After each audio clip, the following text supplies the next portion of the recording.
Hello, hello everyone. How are you doing today? I see so many beautiful familiar faces. Sunita, Gopal, Crystal. How is everyone doing today?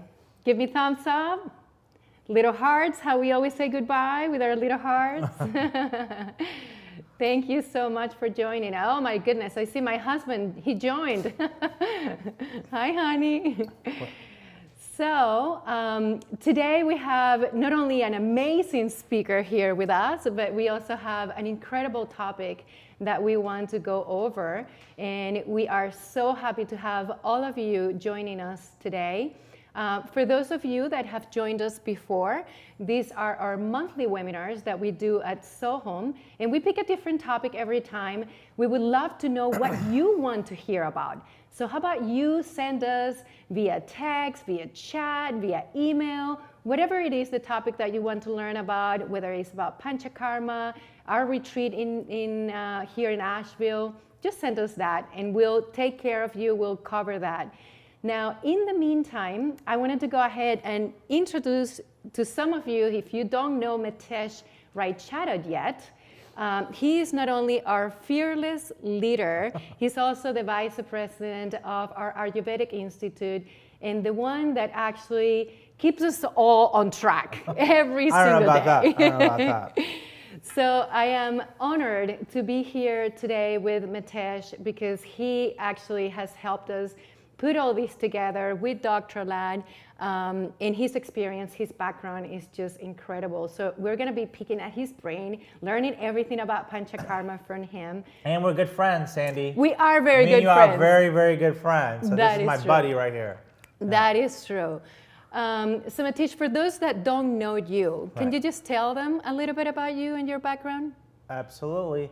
So I was an entrepreneur for much of my working life, and then when I turned 40, I decided to study with Dr. Ladd.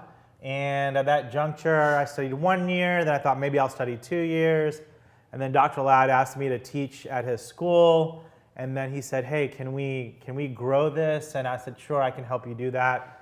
And so we moved to Asheville. And so, long story short, I have a background in management, and I kind of had a forced midlife crisis. I wouldn't say it was a midlife crisis, but I decided to do a 1-year sabbatical, and I learned Ayurveda. And I fell in love with Ayurveda, the healing sciences, how to use Ayurveda to catapult you from a spirituality perspective. So it integrates like yoga, meditation, Ayurveda, Vastu, Jyotish, all of it, kind of like the awing of how beautiful the universe is and how we're surrounded by medicine. Like medicine is everywhere, all the way around us. So it's been a dream really to be on the path that I'm on, and I really do thank Dr. Ladd as my inspiration in this space. Yeah. Beautiful. And he is the inspiration for a lot of us, right? I'm sure a lot of you either have come to us through our Ayurvedic Institute, even our new Living Wisdom membership, or even the app, which we launched recently. So whichever your path may be that got you to where you are here today sharing with us, today we are going to be focusing on Panchakarma. So let's get started because, since we opened SoHum, a lot of people have been asking questions like, what is Panchakarma? Who can do Panchakarma? How often can we do it? Is there an age limit? So we're going to go through all of those questions. Now, before we get started, I see that a lot of the videos are off, and we would like to see your beautiful faces.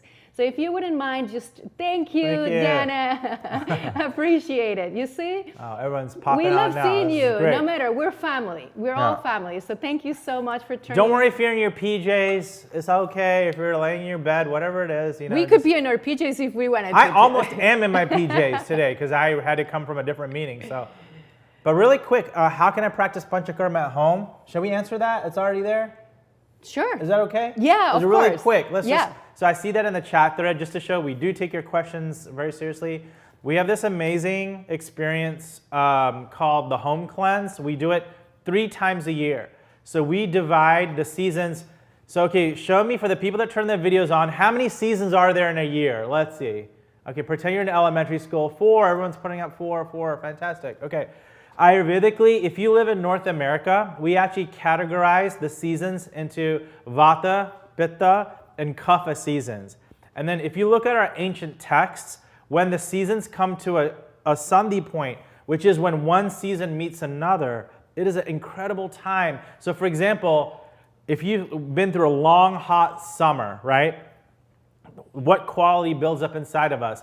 Heat and oil and, tikshna, what is that word? Sharpness, all these particular things build up in your system. So when you reach the end of summer, all the excess heat that's been built up from an Ayurvedic perspective to live in the rhythms of the seasons, that's the best, that is a good time to do Panchakarma. So we actually have designated 3 times that you can do a home cleanse with us and Living Wisdom. So in addition to doing in-person cleanses, you can also do home cleanse. They're very different, but if you can't make it, or maybe if you do one Panchakarma in person, you can always do one at home as well. So that's just, if you want to do one at home, we do have an option for that. Nice. Thank you for sharing that. No And problem. that brings me to the point that if you have any questions all throughout, feel free to post the questions to the chat and we'll go through them. But let's make this a conversation, right, amongst all of us. All right. So the very first question is the word Panchakarma. What does that mean? So we use the word kriyas. So kriyas means actions. So Panchakarma means like the 5 actions for healing, that we do. And then depending on you and what's going on in your life and how we're going to bring balance into your system, we use some of these particular actions. And some of those actions may be, we use purgation. So, and we use enemas, we use oil in your nose, all kinds of different kriyas that we use. And then Panchakarma is an assortment of kriyas that we can use for your well-being, but they're the 5 kind of actions. 5 actions, okay. So it's the series of practices, if you will, that you do all throughout the process. Now, we now moved officially the Panchakarma that we used to do in New Mexico, and some of you may be already existing clients of ours that have done Panchakarma with us before. Now, there is a slight difference. A lot of people that were used to going to New Mexico have asked, like, what is the difference? What is the difference between New Mexico and here, and how has the program changed? Can you talk a little bit about that? Yes, so in New Mexico is where Dr. Ladd started. He started very humbly. If you're really old school, he started with just 1 treatment space. And it was downstairs where the library is. So if you're really old school, exposed to Dr. Ladd. And then slowly, we grew into a little bit larger building in Albuquerque. And now we have purchased 200 acres where we're building residences on 100 acres. And then the other 100 acres, we are actually turning it into a world-class healing facility. So currently we have a lodge there and we have treatment space.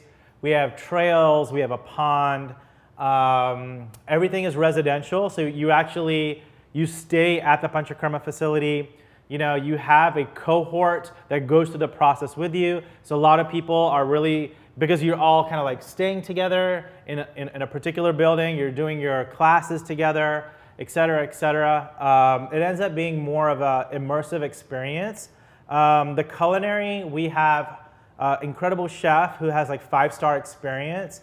And so if you've done Panchakarma before, raise your hand if you've done Panchakarma. If you get your video on, anyone done Panchakarma before? All right, fantastic. So the same people that raised their hand, did you ever get tired of khichdi? Raise your hand. Did you ever get tired of khichdi? Anybody? Be honest. Okay. So what happens after, there's a lot of things that we have, I would say, elevated. And one of the things we do is we don't actually have only a mono diet of khichdi. And then somebody might be like, wait a second, that's not Panchakarma. How come you don't have a mono diet? And the reason is actually really based in therapeutics, okay? Because if you get tired of khichdi, right? If you're like, I don't feel like eating because I've just been eating this for like a week or whatever the case may be, then what we consider your digestive fire or your agni is low. And for you to actually take the medicine in that we need to take in, the ghees, digest the ghees, the herbal ghees, we need to also be stoking and building your appetite. So one of the things from a therapeutic perspective, we still have khichdi available at every single meal, but we'll take the constituents of khichdi, like we may have rice noodles one day instead of rice, in addition to the khichdi. So people feel like I'm getting something different, and that keeps your hunger and your agni at a very nice level so you can absorb the medicines. So a lot of the tweaks and things that we have done have been to actually make the process more effective, make it more immersive, and make it more transformative. We also offer a lot more of different kriyas or actions or therapeutics now than we did in New Mexico. And we also have like ancillary experiences. Like for example, we are capitalizing on the fact that we're in the woods and it is beautiful. So you may do like forest bathing, you may do like sound healing. I mean, there's just like, it has just turned into a very different experience, but I would say it's like, elevated here in Asheville. Nice, nice. And for those of you that don't know it, we are actually in the middle of the Blue Ridge Mountains in Asheville, North Carolina. So the weather is beautiful, the temperature, just the mountains surrounded by nature. And when Dr. Ladd, actually all of you, when you were looking for a place to go, I believe you said you looked in California, in Florida, Arizona. Albuquerque, Colorado. And when you came here to Asheville, what was it that Dr. Ladd said? It's amazing, and this is gonna sound a little woo-woo, but it's like, it is magic. We're surrounded by magic all the time, and it's happening. And sometimes connecting with that energy can be really beneficial. But as soon as Dr. Ladd's feet hit the ground here, and he got off the airplane, we're walking to our car, he said the energy here is just very different. And I think, he knew right away, honestly, and when he walked on the land, he knew right away that the place had a certain energy. And to that end, Asheville for millennia has been a place for people that have come for healing. So the Native American cultures, a lot of times if there was anything going on, like any type of pandemic type things, a lot of people getting sick, a lot of the different tribes would meet in these valleys and they would hold healing ceremonies.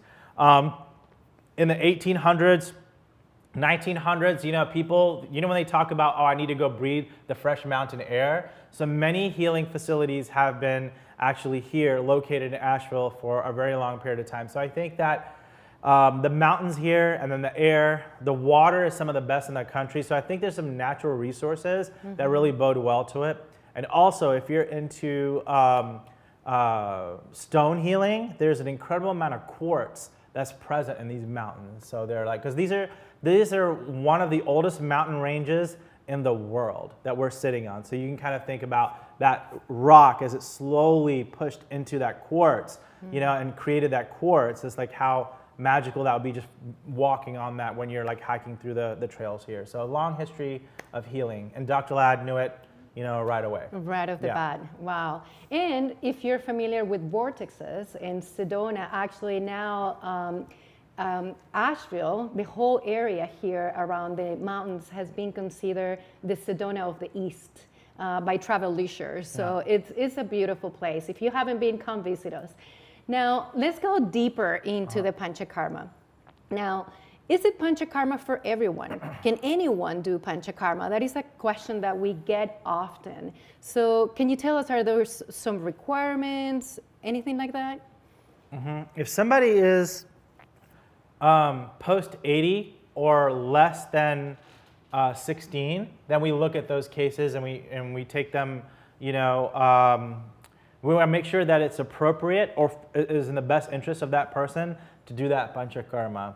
Also, if someone is pregnant, then they wouldn't do that Panchakarma. So there are some contraindications of people that wouldn't do Panchakarma, but we have a pretty detailed screening process where we would let you know if you are a candidate or not. But I would say for most people, 95% of people, they'll be able to do some form of Panchakarma with us, and that it would be deeply beneficial for that person. So yeah, someone who's really high in age or really low in age, we would do that. If someone is really weak, if there's, this is all comes from our Shastra, all the old texts. It says if someone doesn't have the energy to do Panchakarma, then we will build that energy. Also, they say that your digestion should be, your Agni should be kindled for you to be able to do Panchakarma, but we work with you on that the few weeks before you come to Panchakarma to make sure that that is in place. And there's some other, minor, contraindications, but generally, most people should be able to do it. Great. And we're going to go through the before, the during, and the after, so that way you know exactly what takes place all throughout. Now, so you're saying anyone that is older than 18, 16, I think you said, and then, younger than 80, you said? We've taken clients above 80. We would just need to screen them for their health, their vigor. Also, if you've had chemo,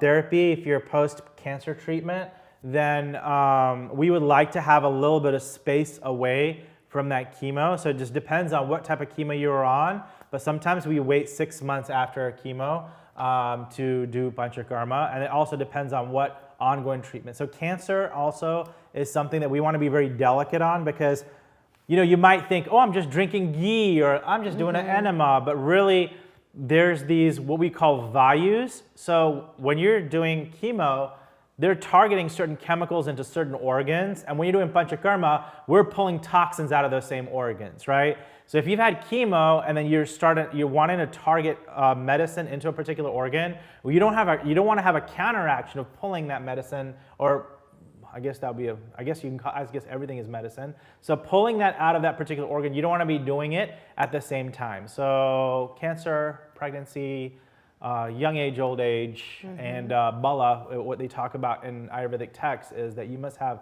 the strength to be able to do that. Right. And anyone that has gone through surgery at least 3 months prior, and we also recommend not doing another Panchakarma 3 months prior. So you have a little bit of time in between. Can we take that question really quick? Yes, we can. How long do I need to wait after radiation for breast cancer? That is a question to talk with us about directly, because it'd be, what did the radiation do? Are you cancer free? What are your future course of actions and what you're working on? But generally, let's just call it 6 months. It depends also, and a lot of times we work with your physician too. So it's really good to ask with a physician, saying that, hey, we can also ask your physician that question well, but it also depends on, what type of radiation that you were on. But for a lack of, to make it simplistic, I would say 6 months post radiation therapy for breast cancer. Yeah, and you touched a really good point, which is the screening process. So I would say, if you do have questions, if you're feeling the calling to do Panchakarma for whatever reason, emotional, mental, physical, just feel free to reach out. It would not hurt to have the conversation and to help you go through that screening process and understand what the process is like, whether it is for you or not. We're never going to be pushing it to you. It's for you to understand and making that informed decision. I see another question here from Jennifer. Are there any contraindications for someone treating Lyme or other tick-borne infections?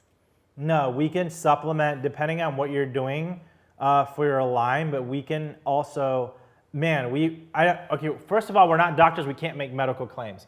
So if I say anything that sounds like a medical claim, don't listen to me, listen to your doctor, okay? That being said, there's a lot of great stuff we can do. If you're have a flare-up of Lyme or whatever the case may be, it's a very much, we can actually treat that in tandem with whatever your pharmaceutical stuff is that you're being treated with it.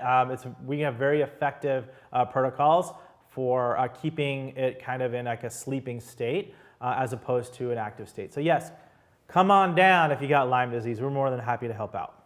Great. All right. Now, there's different reasons as to why people would come to us to do the Panchakarma. And I find, and tell me what your thoughts are around this, but I find that it's almost like there is a group of people that perhaps come to us because they have faced some sort of adversity when it comes to their health. They have seek for help in the Western medicine and they hit a wall, they are not finding answers. So that's a group of people that either they have been diagnosed with a disease or they need to solve for something. There is another group of people that are actually, I'm finding, they're very proactive about their health. they have not been diagnosed with anything. They're perhaps not even experiencing any symptoms whatsoever, but they're so aware of the importance of their health and well-being that they're being proactive, and they do this as a detoxification process to maintain their health. Would you say there is any other reasons as to why people, in addition to these two, because perhaps people are now identifying like, oh yeah, I'm on category 1 or category 2, so think through it. Yeah, I mean, at the end of the day, Panchakarma is not only for people that are not well. If you're a yogi, if you're into meditation, so one of the things that Panchakarma does, it starts clearing your channels. So one of the major channels is, we call it the Mahashrotas. That means like, Maha means like the Mama Jama, and Shrotas means channel, right? The Mama Jama of all channels, right? And so that's your colon, that's your small intestine, that's your stomach, right? That is all of that, is your mouth cavity, et cetera, et cetera. When you clean that, and there's a purity in your Mahashrotas, right? That means that you'll also have a ripple effect. So you have clarity into your lymph system, into your blood system, into your muscular system, into your fat system, into your neuro network, into your marrow, into your brain. Does that make sense? And so when these channels are starting to become clear, starting with your GI tract, then your perception becomes clear. So how you see the world changes. So people making, major life decisions, people that are wanting to elevate their meditation, maybe, and see the world in a certain manner. If you're an athlete and so this is actually, I had a couple of clients just over the last few weeks. This is really pertinent. They were young, they were in their 20s, and they worked out a lot, okay? But what I realized is when I looked at their tongue, that they weren't absorbing nutrients properly into their muscles, okay? So what happens is someone's working out really hard, they may have fatigue, their muscles may not recover very quickly, but by doing a Panchakarma, what happens is we actually help the junctions in your GI tract, we actually form them nice and tight so you can absorb nice nutrients into your system that can actually go to your muscles. So even people, if they're like athletes or someone that really wants to work on their body, or somebody who's really into meditation and like, let's say clear perception is really important to you, or you want to make a life decision, or you want to have a baby, let's say you want to have a baby, your husband and wife could come down, clear those channels, get your mind in a certain state that can really help for conception. So I would say almost it is infinite, what Panchakarma can do to you. And because really from an ancient Vedic perspective, the number one cause of pathology in Ayurveda is this thing called Kala. Kala means time. And what time is Ayurveda talking about? Ayurveda is talking about the time of day. So are you in sync with sunrise, when the sun is highest in the sky, the sun is setting, and the sun when it's like totally pitch dark? It's like, what should our bodies be doing? What lifestyle should we be living? That's a major proponent that when we don't live in these lifestyles, we can't function optimally. And the second dimension of Kala is seasons. And are we living in ebbs and flow of the seasons, right? So I would say almost every human being at some point needs to reset themselves on the daily cycle and on the seasonal cycle. So Panchakarma really is for everybody, honestly, except for if you're contraindicated for the things that we talked about. And there are myriad of reasons that could be beneficial. Great, and that actually answers Namita's question that what does Panchakarma help me with? And you just said it helps pretty much with everything. So perhaps you're feeling like you need that reset, or you are feeling some symptoms. It really helps reset the system. Now, why do we even have to reset the system, right? It actually begins with the accumulation of ama, or the accumulation of toxins in the body, right? Yeah. So we all know that there is about 77,000 man-made toxins in the environment, anything from the shampoo that we use, the water that we drink, the air that we breathe, the food that we eat. Heavy metals. So, it's like, so inevitably the body is now being confined to holding to all of this. Right. So can you explain the science, because this is a 5,000-year-old science behind all of this, how the science of detoxifying the body from all those toxins, how does that work? So it's a combination of a multitude of things, okay? So Ayurveda talks about all the different causes, and If you come to school with us, the Ayurveda Institute, you'll learn that there's like 30 primary causes of pathology and 3 that we really focus in on, okay? And so I'll give you a couple of the dimensions of these pathologies and how Panchakarma helps with that, okay? So first of all is Ayurveda is what we call a qualitative science. What that means is we look at everything with qualities.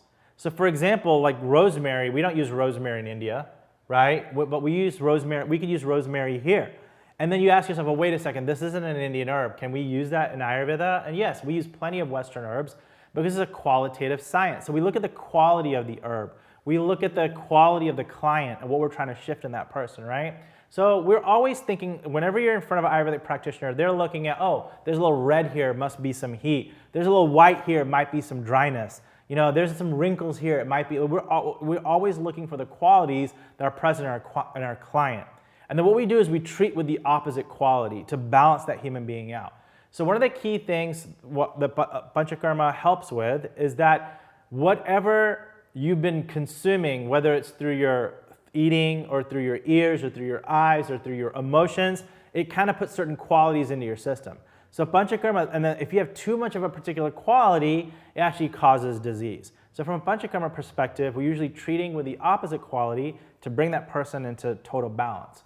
Another thing is when you're out of balance, you become more susceptible to environmental toxins, right? So all the toxins are in your environment, just like Sandy was talking about. So those toxins then, they don't just stay in your stomach or your GI tract or on your skin, they actually permeate into your cells, into your organs, into your core systems and things of that nature. So long story short, Panchakarma balances out qualities.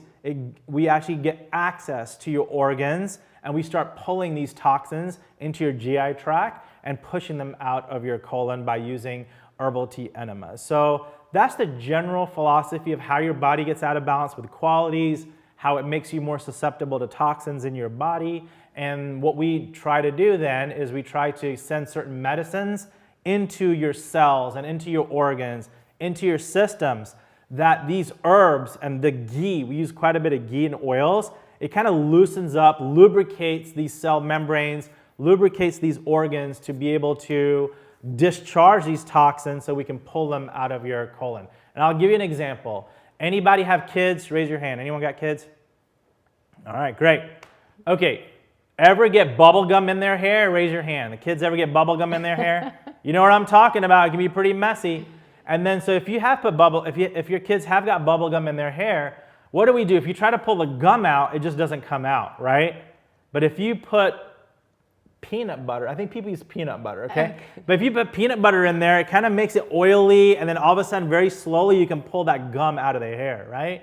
So that's a really good analogy for ama, when it's like lodged in your organs and your cell membranes and all the different areas of your body, that we put a lot of ghee and medicine into your system. It loosens up that gummy stuff, and then we pull it out. We create a little vacuum effect in your GI tract. And the other interesting thing is, you know, some people say, hey, there's a new medicine that's been out, but it's only been out for 2 years. I don't know whether I should use it or not, right? You never know, because a lot of the side effects come out 10 years later, 20 years later. People have been doing this since the last ice age. This is 10,000 years old. The text might be 3,000 years old, or wherever the case may be, but the science, okay, it was a non-written science. It was an oral tradition passed down for the last 10,000 years. So a lot of these kriyas that we're talking about by using ghee to discharge toxins out of your organs, it's been done for millennia, you know, and so there's a lot of humans that have gone through these things and a lot of learnings that have happened to refine this process. I don't know, was that too long of an answer? No, that was beautiful. I was just saying how you actually put things into perspective into our existing reality with the example of the peanut butter, right, and the hair. But yeah, that was beautiful. And actually, we do have a question here from Deepa asking about someone, first of all, thanking you for the wisdom. And then for someone that is going through Kundalini process within themselves, can they go through it? This is a very good question. It's a beautiful question. It's a beautiful question. It's a common thing that we work with here. So a couple of words of advice. If the Kundalini has arisen without a teacher, that's one thing. If you're doing a kriya that has been taught to you by your guru, then you should contact your guru and figure out ways to stabilize it. if you don't have a guru, but all of a sudden you're like, wait a second, I'm having these kriyas, you know, whether it's like the twitch, there's a lot of manifestations of how Kundalini can manifest. Then what we would do is we can work with that. There's certain pressure points that we use to bring the Kundalini back into, so without getting into too many details, so we've all heard of the chakras, right? Everyone's heard of the chakras and how they go up into your system. You also have these cul-de-sacs, almost like these little U's, okay? So you have your chakras, and then you have these things called cul-de-sacs. And what happens is that sometimes the Kundalini can get lodged in a cul-de-sac. And that could result in like things like irregular heartbeat, AFib, anxiety, muscle twitching, leg twitching. There's a lot of ways that these things can manifest. So really, that's why yoga and Ayurveda go in tandem. Okay, so to be doing the right kriyas, to be doing the right panchakarmas, to do the right pressure points, there's certain pressure points that we press on you to start bringing the Kundalini. If it's kind of gone into a cul-de-sac, it'll start bringing it back to your central channel to where you will not be getting the kind of uncomfortable symptoms that are going on, okay? Now, if you have a guru that's taught you a kriya, I would stay within that lineage and ask for help within that lineage. Can we support that when you're here? Absolutely, we can. But if you've had spontaneous rising of Kundalini, either from like a past life or something naturally that's happened to you, there are things that we can also help with. Does that make sense? But I would, if you have a guru, let's work in tandem with that person. Yeah, and that was an absolutely beautiful question, because going back to what we were talking about, like who is it for, or what are the different criteria? Yeah, you know, you can also approach Panchakarma from a sense of wanting to achieve higher levels of consciousness. So once again, nothing necessarily going wrong or unusually different with your human body, but Panchakarma really focuses on the mind, the body, and the soul. And it's detoxifying the mind, the body, and the soul from everything, because even the information that we consume, things that we watch, that we listen to, the people that we hang out with, right? Yeah. All that can also bring emotions, feelings, thoughts, and sensations to the body that if we don't know how to process, they could get stagnated in the energy centers, those being the chakras. So that was beautiful. Now here's another one from Deepa, thanking you again. What if they also have autoimmune for a long while? Still okay? Absolutely it is. So what happens in, so it's really interesting. So I'm not sure how nerdy people we have out there, but like, have you heard of epigenetics? Anybody heard of epigenetics? Anyone out there? A couple people? Oh, a lot of people. A lot of all people. Right, we're all Good. listening to the same podcast. Great. Nice. Okay, so the interesting thing about Ayurveda is that, and not just Ayurveda, even the cutting edge modern scientists that are talking about epigenetics, they're really realizing that the environment of your lymph, you know, the fluid outside of your cell walls. You remember in school, I'm really old, okay, so maybe some of you are much younger than me, but when I went to school, they would say like the brain of the cell was the nucleus. Do you remember they taught you that? Do y'all remember when, I don't know, they used to teach me that. I grew up in the 80s, okay? So, man, they're dead wrong, okay? So what really the nucleus, what we're finding out the nucleus does is it is the protein creating factory of the cell. And really your receptors on your cell wall actually trigger what proteins that get created from your DNA, RNA, and so on and so forth, okay? Why is this magnificent from an Ayurvedic perspective? And that is, if you can change the environment that your cells sit in, that your organs sit in, then you're going to trigger those the epigenetics, basically the switches that are creating proteins that are real flare-ups for autoimmune. You actually can turn those switches almost down pretty significantly if you change the environment that those cell walls are in. And how do we change those environment that cell walls are in? By ghee and by herbs and by changing kind of your biochemistry, your pH, your alkalinity of your body that stops the autoimmune flare-ups, okay? Pretty much, I would say it's becoming like almost like ubiquitous that maybe, I don't want to say a bombastic comment, but maybe 40% of my clients have some type of autoimmune flare-up going on, and generally we use the same principles of changing the biochemistry of the fluids on side of cell walls to stop the expression of autoimmune. So that's a long answer But I just want you to know that we're not just copying, pasting certain Ayurvedic things. You know, with the modern science and everything that we're also learning, looking at it through the lens of Ayurveda, I think we've had quite a bit of success with turning those levels down in autoimmune expression. But remember, we're not doctors, we make no medical claims. Talk to your doctor about that, you know, but we do, from an Ayurvedic perspective, create an environment that you have less flare-ups. The short of your answer is yes. If you have autoimmune, definitely please come, and we will more than happy to help. Wonderful. And Vince, we do love Bruce Lipton as well. So thank you for bringing up his name about epigenetics. And you just talked about how to stop from that cell or from expressing itself. And one of the things is because of the environment, right? Like accumulating the toxins. That's like a lot of people ask, like, if my parents suffer from diabetes, cancer, or an autoimmune disease, am I bound to actually suffer from that and have the same? And you just actually explain it beautifully. Like, no, those cells do not have to express themselves. It's about what we do with our life, how often we detoxify, in the environment that we live in that actually determines whether those cells will eventually express themselves or not. Is that accurate? It is. So a lot of these things are tendencies. Like, you know, sometimes the healing actions that we do, there's no silver bullet. Does that make sense? And like each human being does respond different to different medicines, right? But I would say generally what Sandy's saying is absolutely correct. Does that make sense? But we as practitioners, we may have to adjust your formulas. We may have to adjust certain things to make them work for you. And there are certain times, you know, certain cancers and things, if there's certain, you know, really far along, et cetera, that, you know, every healing modality has its limitations.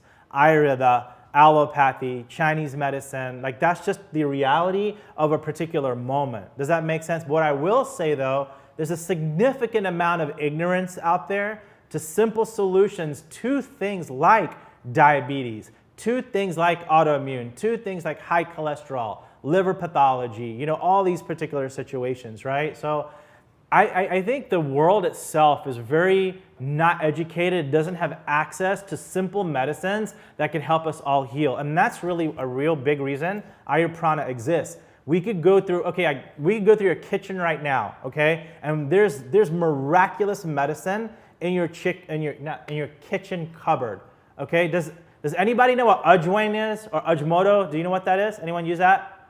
You know what that is? Okay. Again, we don't make medical claims. Not going to make medical claims, okay? But I will tell you, these are just facts, okay? They're just facts.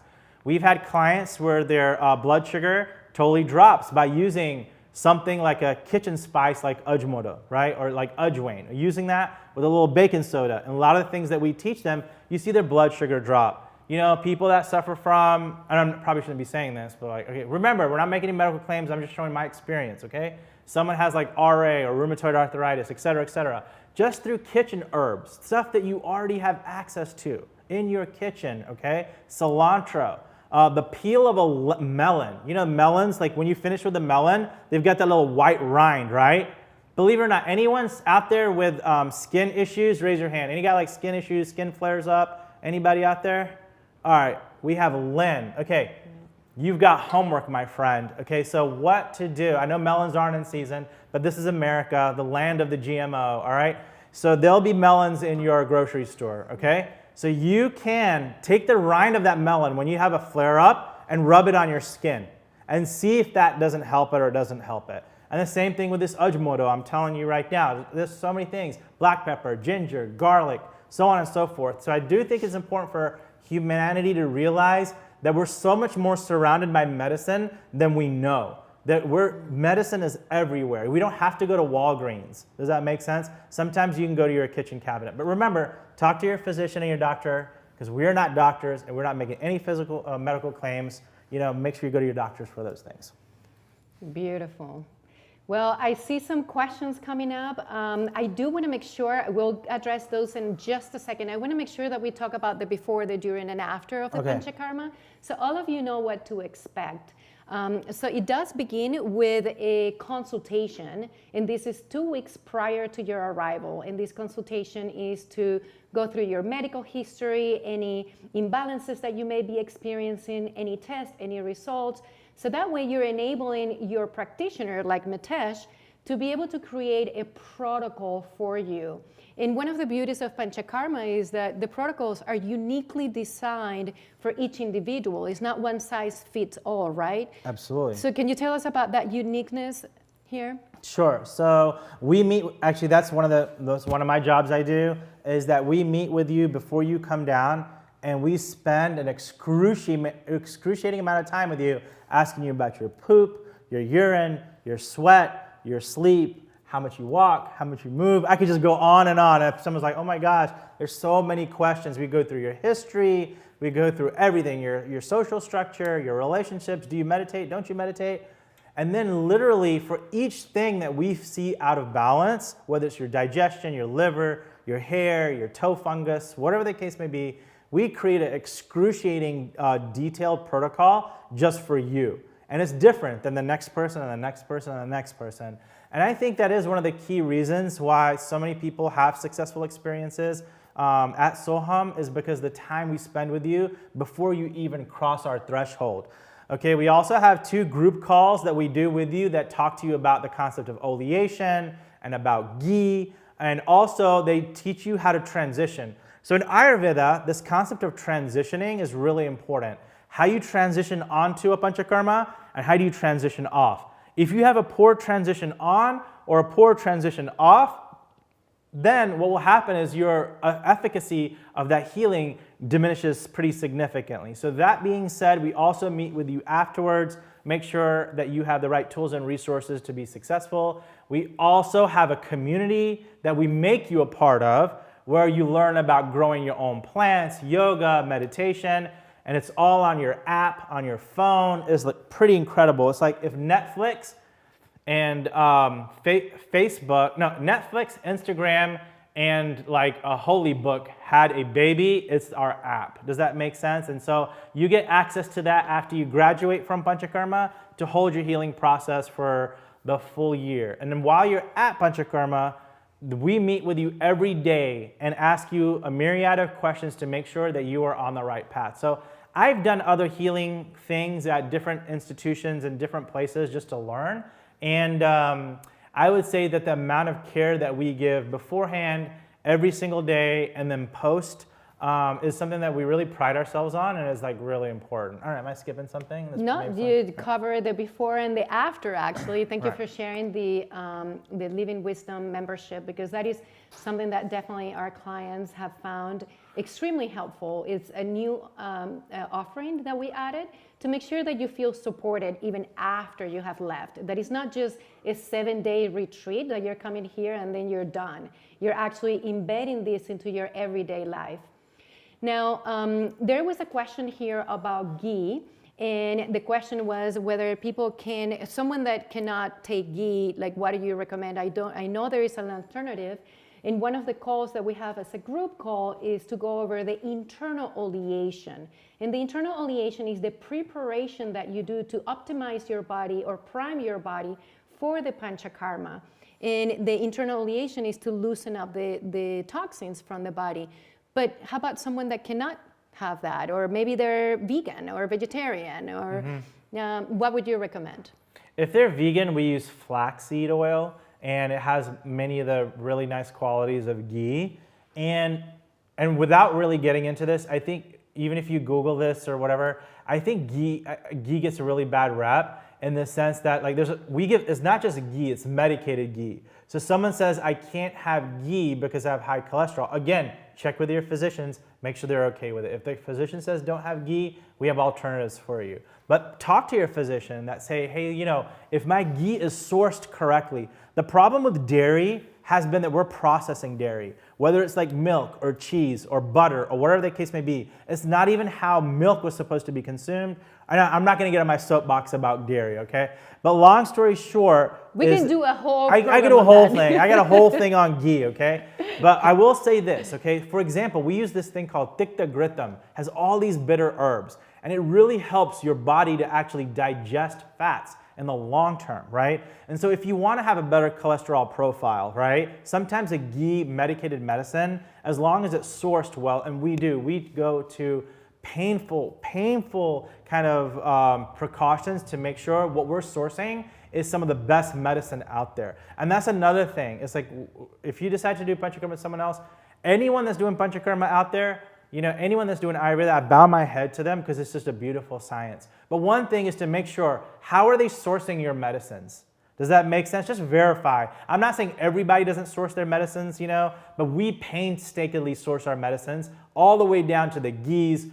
You know, what are the cows? What are the cows eating? Are they eating grain? Are they eating grass? You know, so on and so forth. So there's a long conversation we could have regarding that. The short answer is yes. If you don't want to take ghee, you can take something else. But I would really challenge that paradigm of whether you can take ghee or not.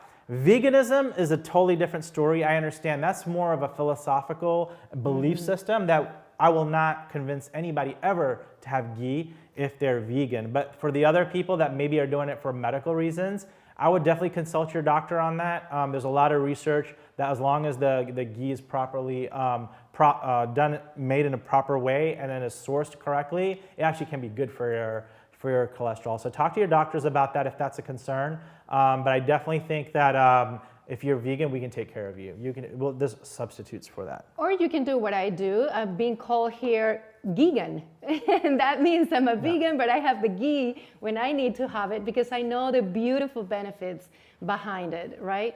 So I see a message here from Sarah Oliver, who actually have come to SoHum, and she said, I was there in November and it was amazing. I was held so well. Looking forward to being back there in May. Sarah, we're looking forward to seeing you again. So let's talk about the treatments, right? So now you had your consultation, your whole protocol has been created, uniquely designed for you. You had your calls, you're doing the internal oleation, priming your body, and you arrive. And every single day you have 3 treatments, and these are the 3 signature Ayurvedic treatments: Abhyanga, Swetna, and Shirodhara. Now, one thing that I am passionately in love with is how intentional each of these practices are in how they help your body through the Panchakarma. So can you walk us through briefly, like, what is Abhyanga and what is the purpose of it? What is Swetna and the purpose? And last but not least, Shirodhara, because we do have a question here from Namita saying, can Panchakarma help with the stress management and emotional imbalance? And here you're going to get the answer to that. All right, I'm going to take it a step further. So there's a famous sutra, and it talks about Dipan, Pachan, Snehan, Swedan, and then all of the Kriyas, okay? And that's thousands of years old. We actually go through this sequence with you. So Dipan and Pachan are your ability to have a digestive fire and to process medicine. We start with that in your transition week. Snehan and Swedan mean you're taking oleation internally and externally. And that basically primes your body to dislodge your toxins and to give you some suppleness in your tissues and in your cell walls, okay? So Snehan, Swedan. Swedan then opens up your pores, okay, and opens up all of your channels. It kind of like vasodilates, so then the medicine can go deep into your system, okay? So Snehan, Swedan, okay? Then you have Vaman, which we do if your kapha is out of whack. It's a form of vomiting that we do. A lot of times we don't do that if someone's a first-time client with you, and it's not really indicated for each person, okay? So we do that rarely, but we have access to that. I'm just telling you because it's part of the sutra, and it lets kapha out of your system. So Vaman, then Virechan, okay?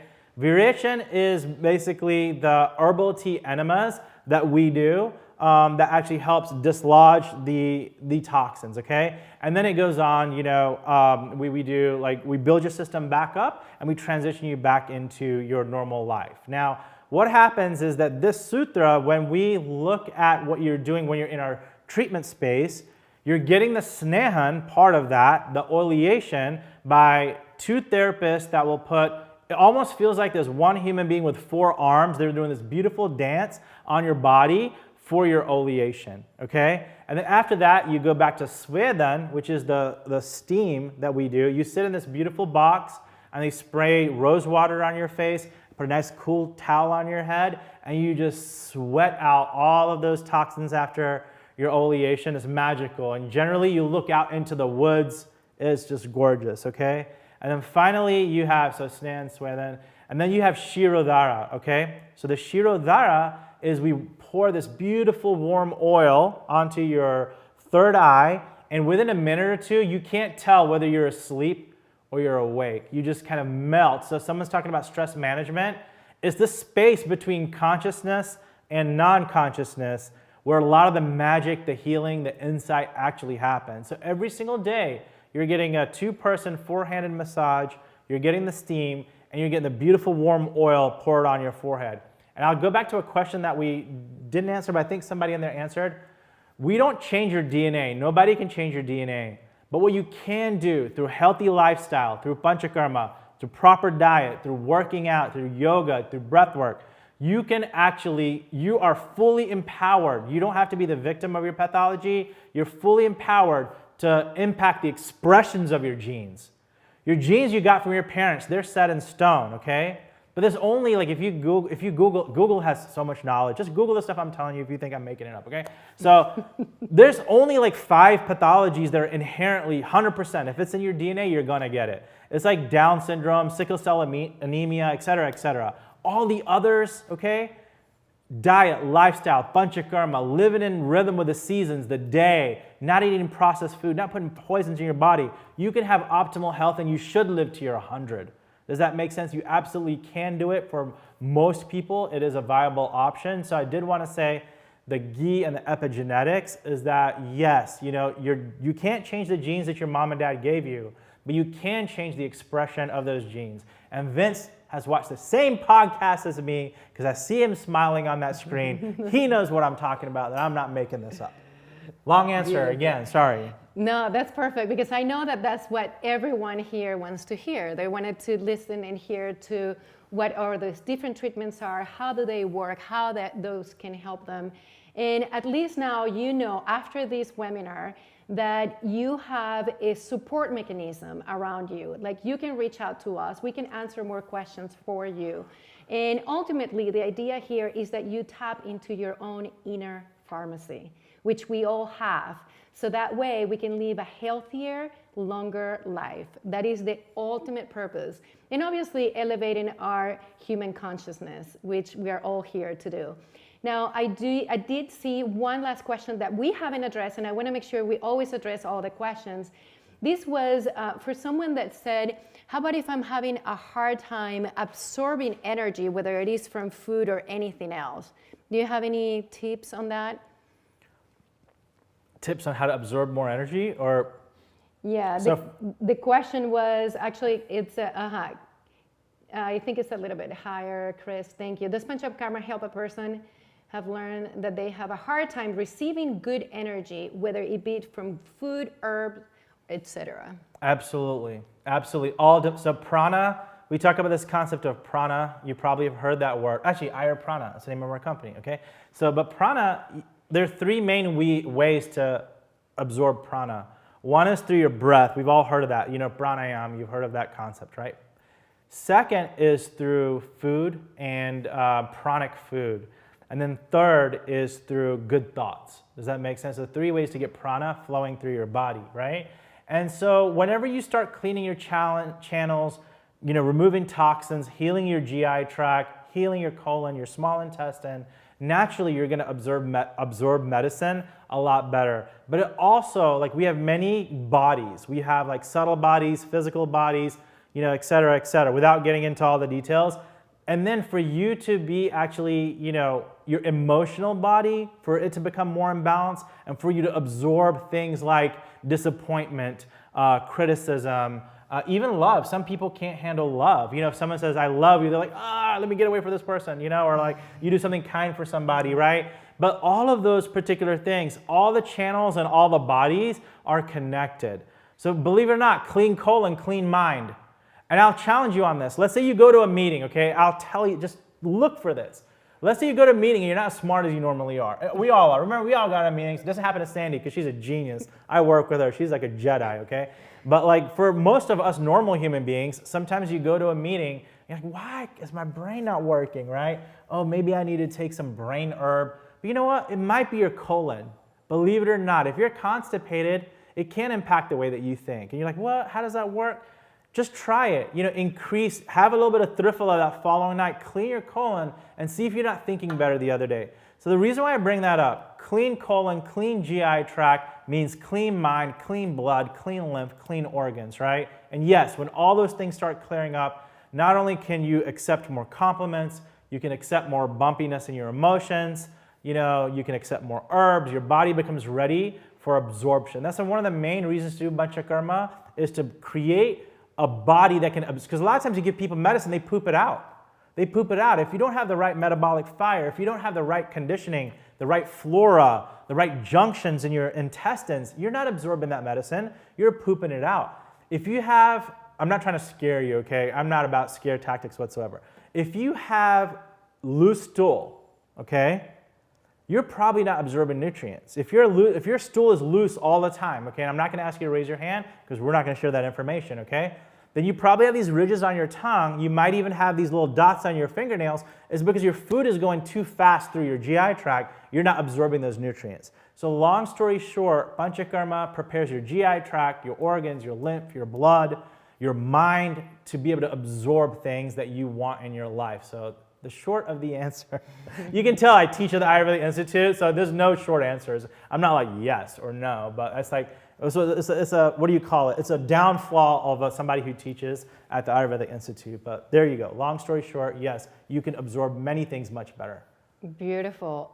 So we got here to the top of the hour. We do have 2 questions left. If you're still around, let's just say big thank you to Bayina, who is planning on visiting SoHum after chemotherapy. We look forward to supporting you, so feel free to call. One last question here. Curious, how long does ghee keep well? I'm so excited I get to answer that question, okay? So, you know how we leave things to our children? I don't have children, but you know, people have children, right? So you leave them like money, you leave them like, you know, your grandmother's jewelry, you leave them all these cool things, okay? And you're like, what is he talking about? It was a question about ghee. Okay, but I'll tell you the answer to this question. It's fantastic, okay?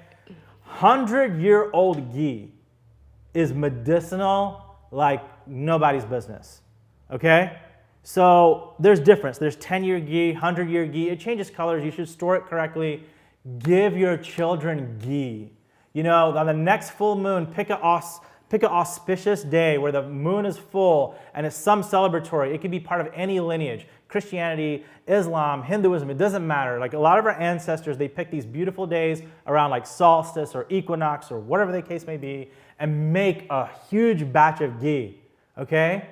Leave it to your kids, maybe their kids. And what you'll realize is that, so the short of the answer is ghee can be around even for 100 years. And in fact, there is 100-year-old ghee that we use medicinally. But my parents didn't give me any ghee. You know, did your parents give you ghee? So we didn't have ghee, right? But long story short, that you may have a descendant, you may have a child that 30 years from now, we can only make the medicine with like a 30, 40, 50, and 100-year-old ghee. So you touched my heart by asking how long does ghee keep well.